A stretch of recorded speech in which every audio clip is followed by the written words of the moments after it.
দর্শক বন্ধুরা, আজ আপনাদের নিয়ে চলে এসেছি মুর্শিদাবাদের এক অজ্ঞাত ট্যুরিস্ট স্পট, এক ব্রিটিশ সিমেট্রি, যেটা বহরমপুর মোহনা বাস স্ট্যান্ড থেকে পূর্ব দিকে পায়ে হাঁটা 300 মিটার দূরে অবস্থিত। এখানে এলে আপনারা দেখতে পাবেন 1700 থেকে 1900 খ্রিস্টাব্দের মধ্যে নানা ইংরেজদের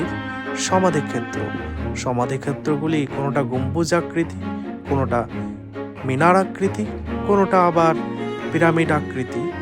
নানা রকমের আকৃতির সৌন্দর্য নানা কথা বলে।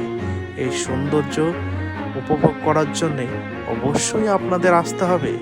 তারা সত্যি কি সুন্দর স্থাপত্যের নিদর্শন রেখে গেছে, তাই অবশ্যই এখানে ভিজিট করুন। আপনাদের সত্যি খুবই ভালো লাগবে নিশ্চিন্তে।